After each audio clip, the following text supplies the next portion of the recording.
हुआ है या फिर जो भी रीज़न रहता था वो बताती थी। मगर इस विषय में सोनम ने नहीं बताया है और मुझे इसका आइडिया भी नहीं लगा है। तो मतलब हर विषय हर सब्जेक्ट पे हमारी बात होती थी, मगर इस सब्जेक्ट पे आज तक नहीं हो पाई बात। ये लैपटॉप वाली क्या बात है कि क्यों लैपटॉप इतना डिमांडिंग है सोनम का? क्या लैपटॉप में कुछ विशेष कुछ चीज़ें हैं? देखिए, मैं एक चीज़ तो आपको क्लियर करना चाहूँगा कि लैपटॉप सोनम का नहीं है, ना राज का है। वो लैपटॉप किसका है मुझे आइडिया नहीं है, क्योंकि लैपटॉप काफ़ी पुराना मेरे को फ़ोटो में दिख रहा है और वो हमारे लैपटॉप हमारे ऑफिस में हमारी कस्टडी में है अभी तक। राज का लैपटॉप पिछले 1 साल पहले तक कंपनी का लैपटॉप राज के पास था, मगर वो राज का लैपटॉप पिछले 8-10 महीने पहले ही उसने सरेंडर कर दिया था किसी, मतलब एक्चुअली उसका लैपटॉप का काम ख़त्म हो गया था। हमने उसकी जगह पर किसी और को अपॉइंट करा था अकाउंट में, इसलिए लैपटॉप उसने 8 महीने पहले सरेंडर कर दिया था। और सोनम का जो पर्सनल लैपटॉप है वो हमारे पास है, मगर वो भी अभी 3-4 महीने पहले ही परचेज़ करा था। वो लैपटॉप हमारे पास है, तो अभी तक हमारे यहाँ से कोई भी लैपटॉप नहीं गया है। ये लैपटॉप सोनम का नहीं है मेरे मेरे मेरे अकॉर्डिंग, क्योंकि मुझे आइडिया है कि हमारे यहाँ से कोई भी चीज़ ऐसी गायब नहीं है। अच्छा, ये जो कारखाना है आपका फर्नीचर का जो काम है, क्या इसमें से भी कुछ राज ने घोटाला टाइप की कोई चीज़ें की है? क्योंकि पैसा खर्च हुआ है तो कहाँ से लाए, कैसे दिया, कुछ आपको उसमें पता चला? हाँ, इसमें राज की ज़रूर एक कंप्लेन आई है मेरे पास कि राज ने ज़रूर हमारे यहाँ से कुछ जो सामान वगैरह है वो ब्लैक में बेचा है और उसका पैसा उसके पास आया है, जिसमें उसने उसकी मम्मी के नाम पे भी एक अकाउंट खोला है। उसमें पैसा भी आता था, कुछ नगद पैसा भी आता था। तो ये सब चीज़ें राज ने करी है। ये हमें पैसे का जब बाद में स्रोत पता चला। और मगर इसमें अगर अकाउंट की बात करें तो सोनम के अकाउंट या सोनम के पास से केस कोई भी ऐसी एंट्री नहीं है कि जो मिसमैच हो। कोई भी मतलब हमारे पास सब एंट्रियाँ हैं और व्यवस्थित एंट्री है, अकाउंट की भी व्यवस्थित है और केस की भी व्यवस्थित एंट्री है कि सोनम के थ्रू कोई भी पेमेंट गायब नहीं हुआ है। हाँ, राज के थ्रू माल गायब हुआ, पेमेंट गायब नहीं हुआ, क्योंकि राज 2 दिन पहले भी मुझे 2 लाख का पेमेंट देके गया था। कस्ट जब भी अरेस्ट हुआ ना, उसके 2 दिन पहले पिताजी को 2 लाख का पेमेंट देके गया था वो। तो ये जो एक बात हो रही है कि ये पैसा जो दिया है राज ने खर्च किया है, अलग से खर्च कर दिया है, 5 लाख रुपए वहाँ मिले हैं सोनम के पास, तो आपकी कंपनी से तो कोई पैसा नहीं गया, या आपने बताया कि सामान गया, या घर से कुछ ज्वेलरी क्या क्या लेके गई थी सोनम? देखिए, ज्वेलरी का तो मैं कंफर्म मेरे को क्या क्या लेके गई थी। हाँ, मगर राज का अगर बोलते हैं तो राज ने हमारे यहाँ से, मतलब मुझे बाद में पता चला जब ये सब चीज़ें हो गई। उसके बाद में भी जब मैं इंदौर आया, मैंने मेरे तहकीकात करी, कुछ स्टॉक कम निकल रहा था तो हमने उसकी तहकीकात करी। जब पता चला कि वो राज ने कोई कंपनी का आगे से जिससे पेमेंट आता है राज के पास पर्सनल, उनका कस्टमर का फ़ोन आया कि राज का फ़ोन नहीं लग रहा। उनने भी कुछ 1 लाख रुपए एडवांस डाल दिए कंपनी में, जो कि उनकी मदर के अकाउंट में गए, उसकी मम्मी के अकाउंट में गए राज के। तो उस हिसाब से हमने तहकीकात करी, सब चीज़ों को पता करा, तो पता चला कि राज ऑलरेडी यहाँ से माल चोरी करके बेचता था। तो उस यहाँ पे उसके पास पैसा आया होगा, बिल्कुल डेफिनेटली, क्योंकि चोरी करने में क्या है, सिर्फ मेहनत लगती है, पैसा तो फ्री में आता है। तो वो उस पैमाने पे उनने पैसा बना के ये सब चीज़ों का अंजाम दिया होगा। अब उसका आइडिया मुझे नहीं है बाकी का। अच्छा, जब आप गए थे उस समय वहाँ गाजीपुर, तो सोनम से आपकी मुलाकात हुई थी? नहीं, गाजीपुर गया था तो उसमें सोनम से मुलाकात 2-3 मिनट की हुई थी, जो मैंने बताया था लास्ट टाइम के। नॉर्मल सी मुलाकात 2-3 मिनट की थी। बाकी यूपी पुलिस और ये सब ऑलरेडी सामने थे, तो कोई ऐसी कोई बात नहीं हो पाई उनसे। अच्छा, ये राजा के परिवार से भी कहा गया है, ऐसे भी बातें चल रही है कि दो दो मंगलसूत्र हैं, तो एक राज ने दिया था, तो ये क्या है, इसमें पूरा घटनाक्रम क्या है? देखिए, ये सब चीज़ें गलत है। कोई राज ने दिया या सोनम ने दिया या सोनम ने खरीदा, जो भी हो XYZ, कोई इनको बता के नहीं खरीदा, किसी को बता के नहीं खरीदा। वो तो उनने उनके पर्सनली प्राइवेटली ये सब चीज़ें करी होगी। हाँ, उनको सामान मिला है, जो भी मिला है वो अभी पुलिस कस्टडी में है। पुलिस अभी हमको मेरे को वेरिफिकेशन कराती या मेरे से पूछती तो ज़रूर मैं एक बार बता सकता था। अभी तक मेरे को वेरिफिकेशन हुआ नहीं है और मैं बता नहीं पाऊँगा उसके लिए कि कितने मंगलसूत्र है, 2 है, 3 है, चेन है कि नहीं है। ये सब चीज़ों का मतलब मुझे आइडिया नहीं है। अच्छा, क्या कभी परिवार में गोविंद जी कभी बात हुई माता पिता के बीच में, या माता पिता को मालूम था इस विषय में? क्योंकि उनके राजा के परिवार के बहुत सारे लोग ये बोल चुके हैं कि उनके परिवार को ये बात पता थी। आपको क्या लगता है ये कहाँ तक सही है, क्योंकि आप तो उनसे बात करते रहते हैं? देखिए, इन चीज़ों को मैं और भी क्लियर करता हूँ कि सोनम को अगर शादी नहीं करना होती तो वो क्लियर ऐसी लड़की है कि वो स्पष्ट बोलती है।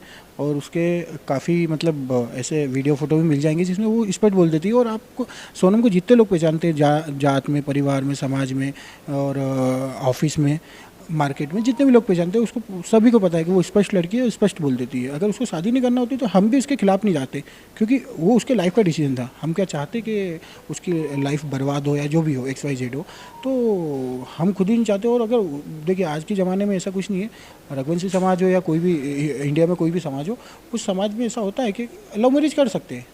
अब वो आगे सामने वाला कौन है वो एक डिपेंड करता है फैमिली के ऊपर, मगर आज तक ये बात भी तो नहीं हुई ना। तो ये सब चीज़ें गलत थी। जब पता चला कि वो राज ने कोई कंपनी का आगे से जिससे पेमेंट आता है राज के पास पर्सनल, उनका कस्टमर का फ़ोन आया कि राज का फ़ोन नहीं लग रहा, उनने भी कुछ 1 लाख रुपए एडवांस डाल दिए कंपनी में, जो कि उनकी मदर के अकाउंट में गए, उसकी मम्मी के अकाउंट में गए राज के। तो उस हिसाब से हमने तहकीकात करी, सब चीज़ों को पता करा, तो पता चला कि राज ऑलरेडी यहाँ से माल चोरी करके बेचता था। तो उस यहाँ पे उसके पास पैसा आया होगा बिल्कुल डेफिनेटली, क्योंकि चोरी करने में क्या है, सिर्फ मेहनत लगती है, पैसा तो फ्री में आता है। तो वो उस पैमाने पे उनने पैसा बना के ये सब चीज़ों का अंजाम दिया होगा। अब उसका आइडिया मुझे नहीं है बाकी का। अच्छा, जब आप गए थे उस समय वहाँ गाजीपुर, तो सोनम से आपकी मुलाकात हुई थी? नहीं, गाजीपुर गया था तो उसमें सोनम से मुलाकात 2-3 मिनट की हुई थी, जो मैंने बताया था लास्ट टाइम के नॉर्मल सी मुलाकात 2-3 मिनट की थी। बाकी यूपी पुलिस और ये सब ऑलरेडी सामने थे, तो कोई ऐसी कोई बात नहीं हो पाई उनसे। अच्छा, ये राजा के परिवार से भी कहा गया है, ऐसे भी बातें चल रही है कि 2-2 मंगलसूत्र हैं, तो एक राज ने दिया था, तो ये क्या है, इसमें पूरा घटनाक्रम क्या है? देखिए, ये सब चीज़ें गलत है। कोई राज ने दिया या सोनम ने दिया या सोनम ने खरीदा, जो भी हो XYZ, कोई इनको बता के नहीं खरीदा, किसी को बता के नहीं खरीदा। वो तो उनने उनके पर्सनली प्राइवेटली ये सब चीज़ें करी होगी। हाँ, उनको सामान मिला है, जो भी मिला है वो अभी पुलिस कस्टडी में है। पुलिस अभी हमको मेरे को वेरिफिकेशन कराती या मेरे से पूछती तो ज़रूर मैं एक बार बता सकता था। अभी तक मेरे को वेरिफिकेशन हुआ नहीं है और मैं बता नहीं पाऊँगा उसके लिए कि कितने मंगलसूत्र है, 2 है, 3 है, चेन है कि नहीं है। ये सब चीज़ों का मतलब मुझे आइडिया नहीं है। अच्छा, क्या कभी परिवार में गोविंद जी कभी बात हुई माता पिता के बीच में, या माता पिता को मालूम था इस विषय में? क्योंकि उनके राजा के परिवार के बहुत सारे लोग ये बोल चुके हैं कि उनके परिवार को ये बात पता थी। आपको क्या लगता है ये कहाँ तक सही है, क्योंकि आप तो उनसे बात करते रहते हैं? देखिए, इन चीज़ों को मैं और भी क्लियर करता हूँ कि सोनम को अगर शादी नहीं करना होती तो वो क्लियर ऐसी लड़की है कि वो स्पष्ट बोलती है, और उसके काफ़ी मतलब ऐसे वीडियो फोटो भी मिल जाएंगे जिसमें वो स्पष्ट बोल देती है। और आपको सोनम को जितने लोग पहचानते हैं, जात में, परिवार में, समाज में और ऑफिस में, मार्केट में, जितने भी लोग पहचानते हैं उसको, सभी को पता है कि वो स्पष्ट लड़की है, स्पष्ट बोल देती है। अगर उसको शादी नहीं करना होती तो हम भी उसके खिलाफ नहीं जाते, क्योंकि वो उसके लाइफ का डिसीजन था। हम क्या चाहते कि उसकी लाइफ बर्बाद हो या जो भी हो, XYZ हो, तो हम खुद ही नहीं चाहते। और अगर देखिए, आज के ज़माने में ऐसा कुछ नहीं है, रघुवंशी समाज हो या कोई भी इंडिया में कोई भी समाज हो, उस समाज में ऐसा होता है कि लव मैरिज कर सकते हैं। अब वो आगे सामने वाला कौन है वो एक डिपेंड करता है फैमिली के ऊपर, मगर आज तक ये बात भी तो नहीं हुई ना। तो ये सब चीज़ें गलत है। और कोई सोनम ने पर्सनली किसी को बता के नहीं करा कि मेरे को मम्मी पापा ने ज़बरदस्ती शादी करी है। तो ये सब चीज़ें गलत चल रही है मार्केट में, अफवाह है ये।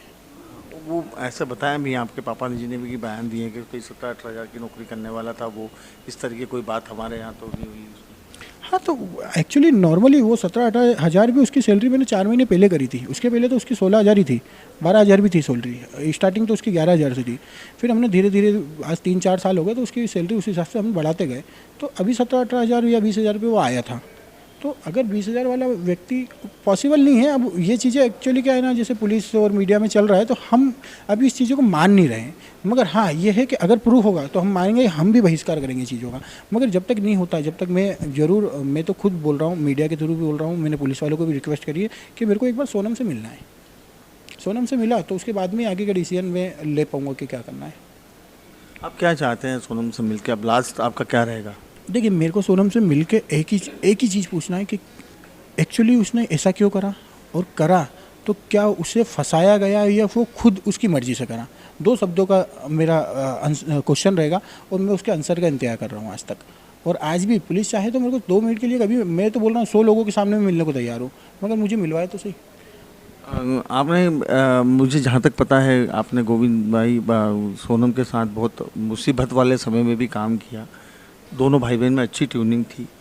क्या आपको लगता है कहीं आपको भरोसा हो रहा है इस चीज़ पे?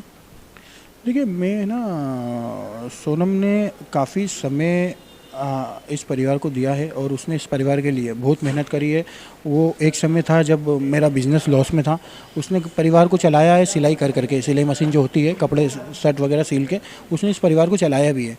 तो मेरे को वो समय भी याद है, और इसीलिए हमने इसको इतने लाड़ प्यार से रखा था। आज जब मैं इतना कैपेबल हुआ कि मैं फैमिली को संभाल सकता हूँ, उसको संभाल सकता हूँ, तो हम उस हिसाब से हमने उसको संभाला चीज़ों को। अब ये कैसे हुआ इसका आइडिया नहीं है बस, और इसके लिए हमें दुख भी है इन चीज़ों का, और हम अफसोस कर रहे हैं। तो ये थे सोनम के भाई गोविंद, और इनका ऐसा कहना है कि देखिए, पुलिस इन्वेस्टिगेशन में है सब चीज़ें, और जो भी पुलिस इन्वेस्टिगेशन में आएगा हमको वो फैसला मंजूर होगा, लेकिन मैं एक बार सोनम से मिलना ज़रूर चाहूँगा और उससे बात करना चाहूँगा कि आखिर ये जो घटनाक्रम हुआ इसकी वजह क्या थी। धर्मेंद्र कुमार शर्मा, आज तक इंदौर।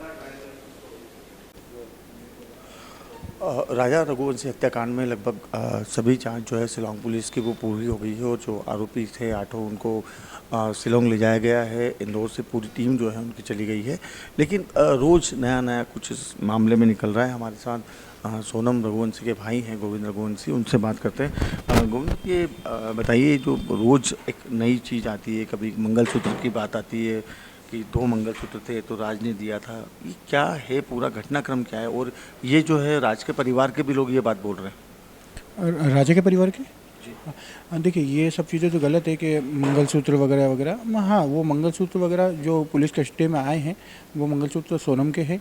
अब उसके बाद में कितनी ज्वेलरी क्या थी, उनके पास क्या कैरी हुआ, इसका आइडिया भी मुझे भी नहीं है।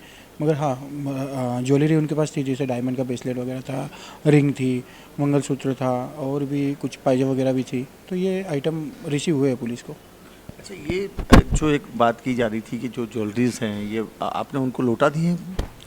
देखिए, वो ज्वेलरी तो हमने लगभग लौटा दी है। जो एक्स्ट्रा जो ज्वेलरी जो उनने जो भी रकम चढ़ाई थी वो ज्वेलरी हमने लौटा दी है। अच्छा, एक वो नार्कोटिक्स की मांग कर रहे हैं हमेशा कि राज का और सोनम का नार्को होना चाहिए, ये उनके परिवार के लोग मांग करते हैं। उनको अभी भी यकीन नहीं हो रहा है, वो सोच रहे हैं कि कुछ और लोग हैं। देखिए, नार्कोटिक्स अगर उनकी मांग है तो बिल्कुल होना चाहिए। मगर देखिए, लगभग लगभग केस अभी पुलिस स्टडी कर रही है केस को, और अभी भी केस पे ऑलरेडी ट्रायल चल रहा है कि क्या क्या चीज़ें पकड़ाई जा रही है, और ये केस अभी पुलिस की कस्टडी में है। तो ऑलरेडी इसमें सब चीज़ें पुलिस की तहकीकात पुलिस के हिसाब से चल रही है, और बाकी की इनकी कोई डिमांड है तो अगर पुलिस पूरी करती तो होना चाहिए।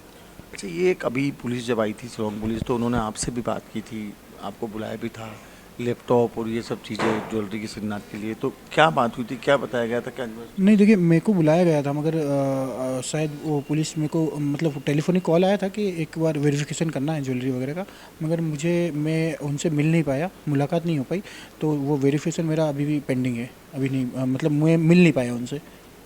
अच्छा, एक और ये चीज़ निकल के आ रही कि आप क्या सोनम से मिलने जा रहे हैं, क्या प्लान है आगे, आप लोगों ने क्या किया है? देखिए, अभी तो ये जो भी पुलिस कस्टडी में जो भी ये लोग उन्होंने बोला है या बयान दिए हैं, वो सब चीज़ें हो गई, मीडिया ट्रायल हो गया, सब चीज़ें वेरिफिकेशन गवर्नमेंट के हिसाब से भी हो गई। तो मैं चाह रहा हूँ कि अब ये सब चीज़ें अगर कंप्लीट हो गई हो तो मैं एक बार ज़रूर मिलना चाहूँगा मेरी बहन से, और ये सब चीज़ों का मैं मेरे हिसाब से मैं मेरे खून का फ़र्ज अदा करना चाहूँगा इसमें। अच्छा, ये हमेशा आपने बोला भी है कि आप राजा की परिवार के साथ हैं, आप उनके लिए वकील भी करेंगे, लेकिन उनका परिवार जो है अभी तक विश्वास नहीं कर पाया है।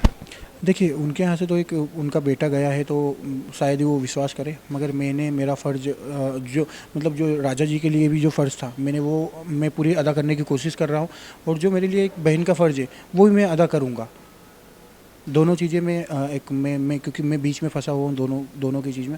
अगर उसने ये जुर्म अगर वो कबूल करती है, क्योंकि मैं मुलाकात नहीं हुई, मेरी मुलाकात होती है और जुर्म कबूल करती है, चीज़ें होती है, तो बिल्कुल हम उसके विपक्ष में खड़े रहेंगे।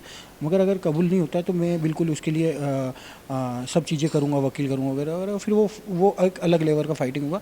मगर अभी तक ये केस का एक्चुअली खुला नहीं है कि एक्चुअली उसने कत्ल करा नहीं करा। ये अभी भी गवाही वगैरह वगैरह जो भी, मतलब अब मुझे आइडिया नहीं कि पुलिस कैसे तहकीकात कर रही है।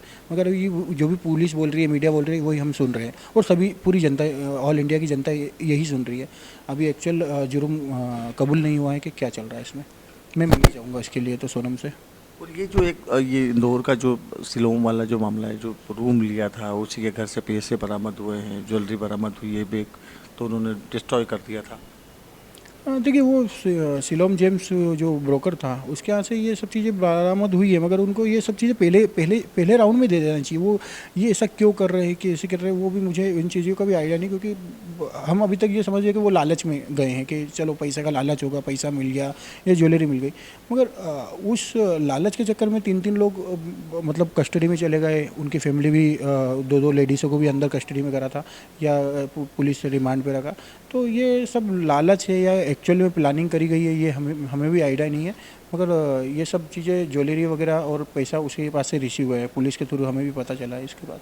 अच्छा गोविंद जी, सोनम तो आपके साथ बिजनेस में काम करती थी, पूरा हाथ बताती थी, क्या कभी आपकी बात हुई इस तरह से, या कुछ मन में आया कि, या कुछ बताया हो कि इस तरह की कोई चीज़ है?